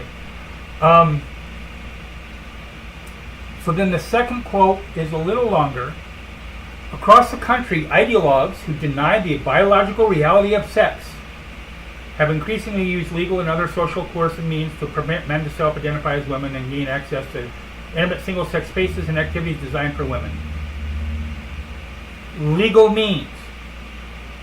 Legal. It's legal to do this, okay, but we don't care. Efforts to eradicate the biological reality of sex fundamentally attack women by depriving them of their dignity, safety, and well-being. That's kind of funny that you care about that, but you will elect somebody, a president, who's an adjudicated rapist. No shit. Rapist, excuse me. Of children. Right. Bragged about the fact that Miss Teen America, okay, where you couldn't be older than 19, but Miss Teen America, or some of them are 15, 16, and 17, walking into the dressing rooms where they have no clothes on or very little clothes on. You get to do it, because you own the pageant. You get to do it. Epstein. Where are the Epstein files? MAGA. Where are the Epstein files? Did you forget about those? And there are actually, and not just like, your how do I want to say, your lay Christians, okay, but there are actually some pastors who have said it's okay, somebody will mention to them, that Trump, is a pedophile, etc., that they believe he's a pedophile, and they'll say, well, if he is, it's okay because God put him there to do God's work. They know he's not a Christian. Their claim of what a Christian should be. They know he's not. Flat out know he's not. They don't care. Because he's there to promote and help push Project 2025. That's what all of this boils down to. That is basically the right wings, I call them the right wing, the right wing's version of Mein Kampf is Project 2025. I've read through it, every single freaking page. I'm not going to go into that now because there'd be a whole another show, like a 5-hour show. But I've read through it. This idea that, and like, they talk about, women in sports, trans women in sports. B says, hey, Don, I hear you like them young. Yep. And Liam, what's up, Liam? Shout out to Michiganders. Woo! Says, Jersey, I believe the age of consent is actually 13. There's a few states where it's younger. There's been a few states where they've had a vote to try to raise the age. And I believe we did that here in Michigan. We voted, had a referendum to change it to 18, a minimum of 18. And there were Republicans that fought against it. Yep, that happens in every freaking state that they try to raise the age of consent or raise the age of marriage. Every single state. It's the GOP that comes out of the woodwork. Right. No, you can't do this. Now, don't get me wrong. As far as Epstein and whatever, investigate Clinton. I don't care. Both of them, by the way, not just him. Okay, I don't care. Investigate. There's been many people. I should do I should compile a list myself because a lot of it is public information as to who's actually been to the island, and make that a list and have that be a show. Wouldn't that be kind of fun? Unless you're MAGA. But yeah, it's that whole. We don't care that he's a 3-time adulterer. Okay, he cheated on his first wife with his second wife. He cheated on his second wife with his third wife. He cheated on his third wife with a porn star. Okay, while Melania just got done recently having a baby. Okay, and he cheated on her with Stormy Daniels. All right, but that's okay. Adultery's okay because Trumpy did it. There was a CPAC where they literally have a gold statue of Trump. And there is a section in the Bible that talks about when Moses went up on the Mount Ararat, I believe it was, okay, to get the tablets from God, okay, and people were melting their earrings and their jewelry and whatever, and to make a golden statue, make a golden calf, etc. That's exactly what MAGA is doing. They have long since given up, but especially, I want to say, especially since Trump got elected the second time, they have long given up any claim to moral superiority, any claim to moral righteousness, any claim to being able to criticize someone else or doing X, Y, or Z. I don't care if it's murder. Look at, we're the party of law and order. We need those guns to get, because we've got a tyrannical government. Right. We're the party of law and order. Really? So is that why Trump pardoned over 1,500 criminals that were involved in January 6th? Oh, they weren't violent. Some of them weren't. What about the rest of them that were just happened to be all of them? And here's the thing. Here's the thing. They admitted in court that they did it. It wasn't a case, they're like, oh, well, it was Democrats or it was FBI. No, it fucking wasn't. They admitted in court that they did it. That's all they got. They still got time, but they got a lesser amount of time. They admitted in court that they did it. Okay. So, go bite your sister. So, don't give me this horse crap about, trying to come at me from a, I'm superior because I'm a Christian, because you're not going to like my response. And then, last but not least, two things. One, I just very briefly on this one. The Trump White House, he issued an executive order, which is already, I believe, going to be challenged on Monday, saying that people who work for a trans organization are not allowed to have federal student loan waivers. It's flat out nothing but anti-free speech, First Amendment, period. End of discussion. There's no other way to interpret that. Now, whether or not it goes up, if it does go up to the Supreme Court, and they actually view it, whether they view it as such. But come on, if the government's telling you you can't work for this organization, you can't say this, you can't say that, that's what the First Amendment is. That's why it's the First Amendment. So, to round up, what do you think is going to be the outcome, and would it change anything for 2026 and then 2028? Start with 2026 first. Well, I think it's going to help us in 2026 that there are so many unpopular policies that the Republicans have been pushing through. I think it's going to help us, and I think that that is going to get a lot of leftists, especially, more attention, even if it doesn't get us votes, even if it doesn't get us into office, it'll get attention. Right. Like, what's his name? Mamdani? Right. And also the No Kings protest. Yeah. But I am concerned about 2028 because Kamala Harris is already floating her idea of running again, and you know that the Democrats are going to back her if she runs again. And I am so tired of losing. And, also, Gavin Newsom is,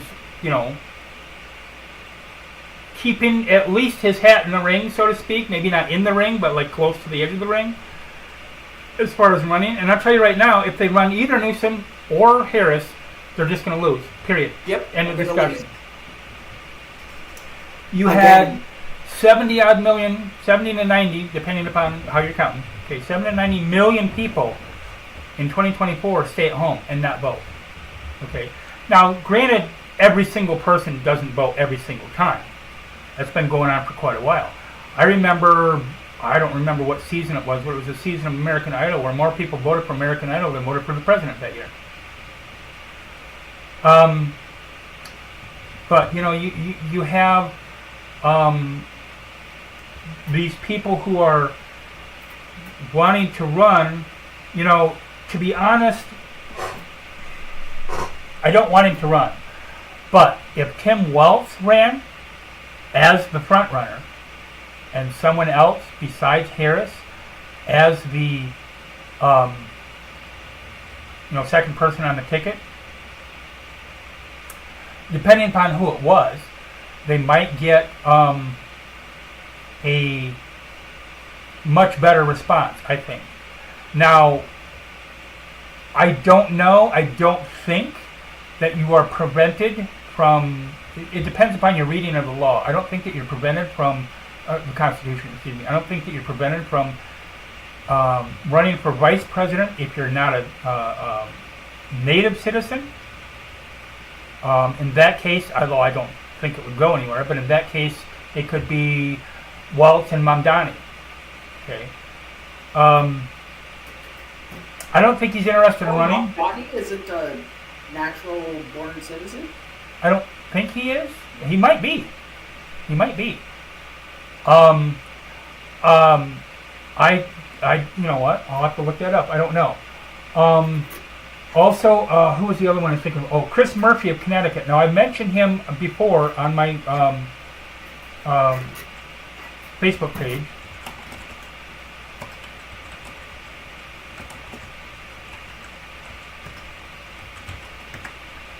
I started to write, is Mamdani a citizen? Naturalization, so he wasn't born here. He was born in Uganda and moved to New York at age 7. So he can do everything but become president. So I don't know, because if something happened to the president and you're the vice president, you have to step in. But if you're not a citizen, then you're not eligible. So I think that disqualifies you from running for vice president. Certainly not from, doesn't disqualify him from supporting the candidate that he likes, or, getting a cabinet position or whatever, which is, Well, as soon as I win the lottery, I'm going to buy my way to the presidency. There you go. And then you'll have a proper leftist to vote for it. Is Jasmine Crockett old enough to be a VP? Yeah, you only got to be 35.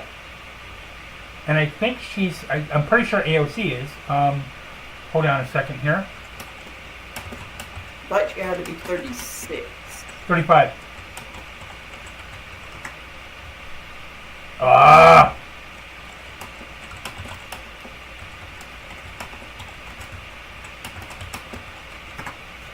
Let's see. Jasmine Crockett is 44, and AOC is 36. So they can both run. Right. I would love to see it, just to see the conservatives. And that's what we need as youth. Right. I'm so tired of I'm old. Like, I'm old. I don't want people to look at me and think, okay, Joe's ready to be put out to pasture. We don't give a shit what the hell she thinks of her. I don't want that to happen to me. However, I want youth to lead.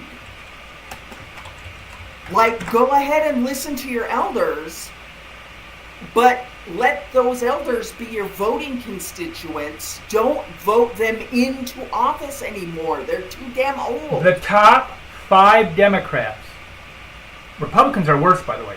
The top 5 Democrats in terms of length of office that are currently serving, okay, not, that served before, or, as far as when they got in, because Nancy Pelosi got in when she was older, okay. The top 5, including Nancy Pelosi, Steny Hoyer, Chuck Schumer, and I forget who the other 2 are. 207 years total. Jesus Christ. Al Jorgensen, I don't know who that is, Liam. Al Green, I wouldn't mind voting for. But the 207 years. I think the Republicans like 312 or something like that. No, go away. Go bite your sister. And then that's just like the ones who have more than 48 years of service. Then you have the ones who have 45 or 40 or 30 or whatever, I'm sorry, but if you've been in Congress for 30 years, go away. Look at how old and decrepit that, what's his name is, of the Republicans. Mitch McConnell? Yes, Mitch McConnell. He's literally just falling. Just poof. Look at Dianne Feinstein. Voted, the day after she voted, she died. Yeah. They brought her up there in a walker and a wheelchair behind her, I think it was, just in case, which I don't have a problem with it, just in case, okay? But, no. She needed to go a long time ago. Nancy Pelosi needs to go. Chuck Schumer needs to go. Steny Hoyer needs to go. Tria says there's a balance to be had and we don't have it. Need elders involved in politics, but not 99% of all the major offices run by them. Yeah. See, here's my, if I could run it, it would be, you get 2 terms. A 5-year term and a 5-year term. Doesn't matter if it's Senate or House. Okay, you get 2 terms, a 5-year term and a 5-year term. You want to start them at the same time or you're not, whatever. I don't care about that. Okay. And then you have term limits. Okay, that's it. Once you serve those 2 terms, you're done. You can be a what's the word I'm looking for?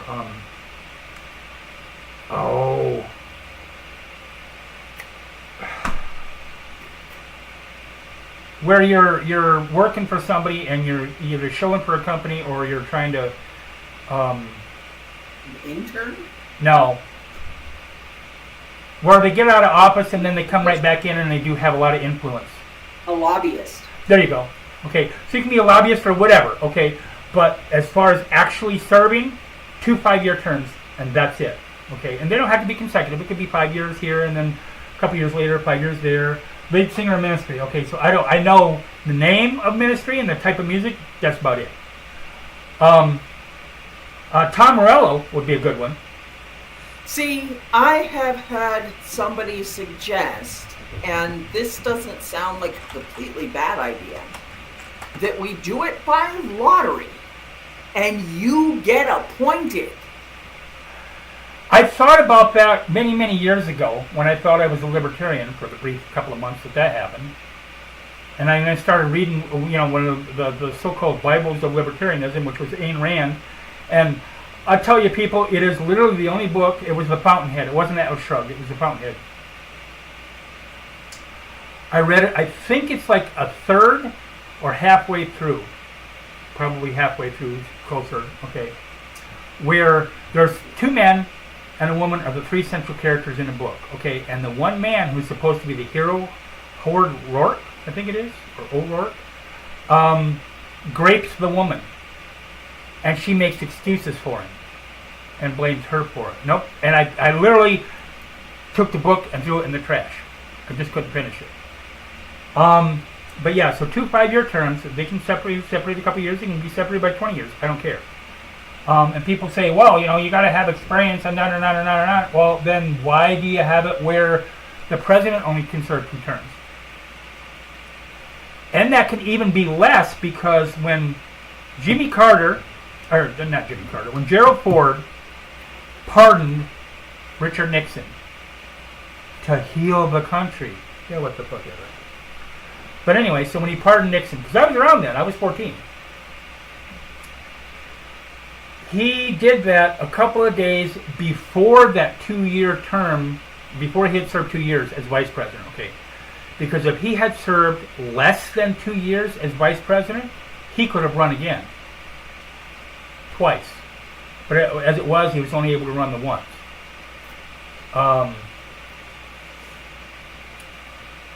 But I think there should be just 2 5-year terms, and that's it, okay?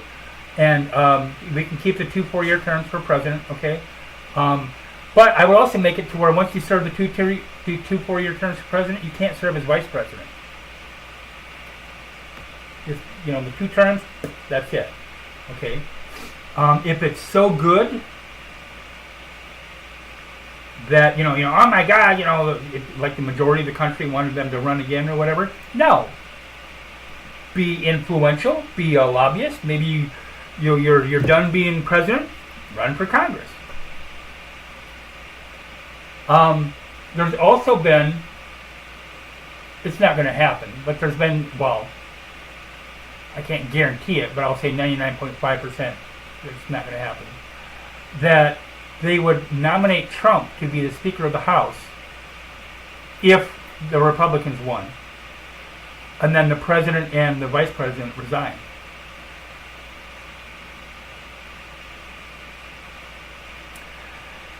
There's a tipping point at which, we talked before about white activism versus non-white activism.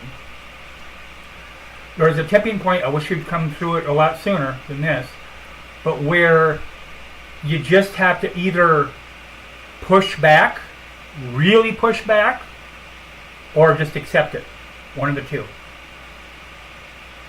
And we're past the point of accepting it on some levels. Okay, well we're getting into fascism. No, we're not. We're already in fascism.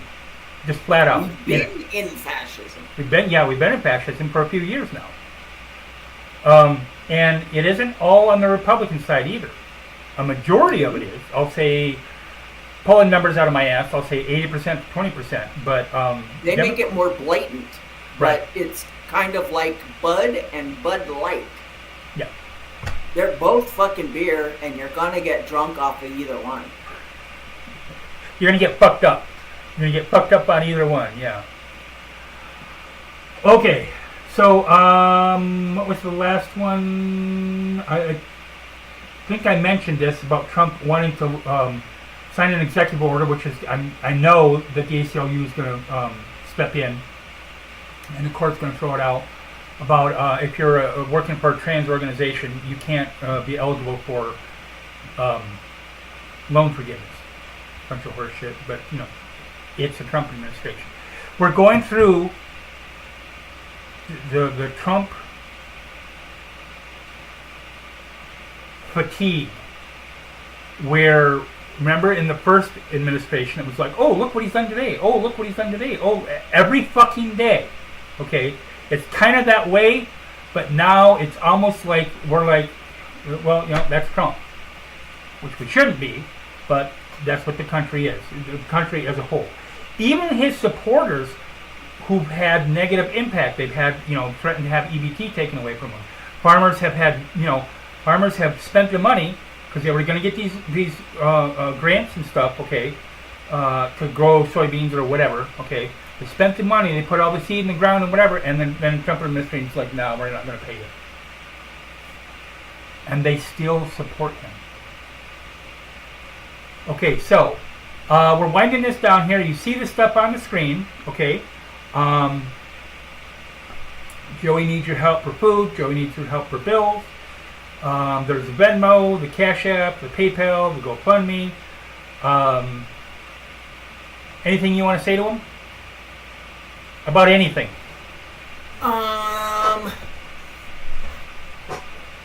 Like, care, love, boost, share. All that stuff is free.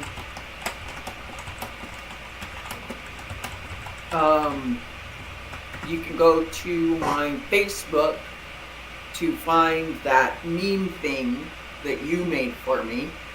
Right. Oh, yeah, the one that's on the screen now. Yep. Yeah. You can go to my Facebook to just copy it, the image, and that's pinned on the page, and then share it. Yes. This is something that, hydrate, there you go, Beast. Joey says that too. This is something, and I'm sorry, I do have to, as a content creator, I do have to rant just slightly, okay? I know people don't owe it to me. But it's frustrating when I ask people, I post something that's important, okay? Whether it's a GoFundMe, whether it's my show's coming up, whether it's whatever, okay? And I'll get likes on it, but no shares. Now, sometimes I understand that because I got a big ass mouth, okay? And I'm not for everyone. I'm not for everyone's taste, and I completely understand that, okay? So if you got, maybe you got relatives that you don't want to titillate at the time or whatever, I completely understand that. But when I'm doing something like this, or when I'm doing a charity stream for somebody, because I think what I'm going to start doing is I might even after like SJA tomorrow, I'll set it at like 4 o'clock like I did today, and I'll do a gaming stream, and it'll be a charity stream for you. And then next week, if I'm going to interview someone, I'd like to interview someone. Queen, shut it down! But I'd like to interview someone, okay, on a Saturday. Or if you know somebody who you think I would like to interview and who is okay with being interviewed. Because not everybody's comfortable with being on camera. Not everybody's safe with being on camera. And I completely understand that. Okay, 100%. But, if you want to do something like that, and I would love, I'm going to hit it again, I would love to interview Queen. I interviewed her, God, it's been a couple years now, ain't it? At least? It's been quite a while. Okay. Because I interviewed her, God, it was back, I think it was either the White Crone or the Geriatric Grouch. Way the hell back. Okay. But if there's somebody that you think would like to be interviewed, let me know. I can also do things where I can change their face, I can hide their face, I can do whatever, okay? So, sweet, that'll work. If I have to even, if this would work better for you, I can record the interview and then just replay it, as a premiere, And I like doing it as a premiere because that way I can put the little notification that it's coming up even just a couple of days ahead of time. So that gives people more advance notice. Queen Shut It Down and I've been friends for, 5 years or so, 4 or 5 years, whatever it is. She's an absolutely awesome person. I love her to death. I tell her I love her on her Twitch channel. Tell her I love her on Facebook. She's had her share ups and downs, and we even talked about that a little bit on the first time I interviewed her. So, but if we could, however you want to work with that, I can work with it however, okay. But I think what I want to try to start doing is Saturdays, I want to do live interviews because I think that gets more people incorporated into it and interested in it, okay. It's a little bit better than just me running my mouth for 4 hours. And then on Sundays, I'll do a gaming stream for charity. Whoever, usually it's going to be the person before. It's been 5 years, yeah. If she lived next door, honey, I'd be cooking for her. And not saying she's a bad cook in any way, shape, or form. But my love language is cooking for people. That's why I always say, when especially white brand, when they say, oh, we want to start a commune, I want to be the head cook. My love language is eating people's cooking. Well, there you go. That's perfect. But okay, so we're going to head out. I want to thank, I'm not going to try to make my goodbyes 25 minutes long when it should be just a couple minutes. I want to thank Joey for stepping up and showing up, taking time out of their day. It's been 2 hours, 3 hours, whatever. When did we start? Oh, we started at 4, so it's been a little over 2 hours. Okay. For taking time out of your day, I appreciate that. I love Joey to death. They're like one of my besties, super good friend of mine. We yak almost every day, and when we get down, I tell them that I love them, and I do. It is, don't LOL me. Yeah, I love Queen. She's awesome. And I would like to leave it with, I rant and I rave because I rant and rave at injustice. I perpetuated injustice for 30 years almost. And I'm not going to change, it implies, I'm not going to change what I did in the past. I can't go back and change that. I wish the fuck I could, but I can't. What I can try to do, sorry, copy burp, what I can try to do is make sure that, Tria says it's harder to get rid of me if you feed me. Oh, well, that's okay. If you lived in this town, you'd be welcome over anytime, Tria. Yeah, I love you too, Queen.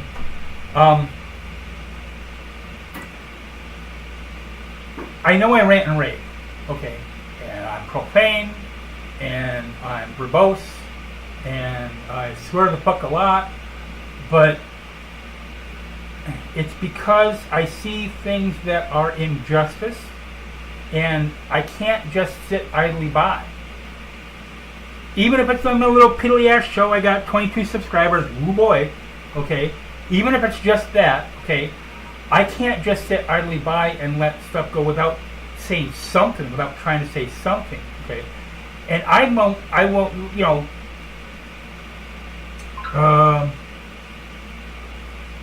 Liam says, okay, so I'm going to pronounce this the way I'd like to pronounce it, Boyotarian, see, yeah, if my ranting and raving can help one person realize maybe they could do something a little better, maybe they could change their minds a little bit on this, or at least see it another way, or whatever. I want to do more than that, okay, but like I said, I got a little piddly ass show. I can't really do a whole lot. But I'm really taken back. Last thing, I'm really taken back by one thing I saw on Facebook, and it stuck with my mind off and on throughout the last couple of months. A lot of people say, "Oh, if I could go back in time and change this, the butterfly effect. Okay, I could change this, or I could do that. It's a small thing. Okay, well, you could do a small thing today, and that could make a huge change in the future. You never know." So, I love Joey. I love y'all popping in. I want to thank Joey for coming out. I want to thank y'all for coming out, taking time out of your Saturday in the park. Sorry, okay, ADHD, never mind. I am going to find this. Where is my OBS? Where's my OBS, my OBS? Where the heck are you?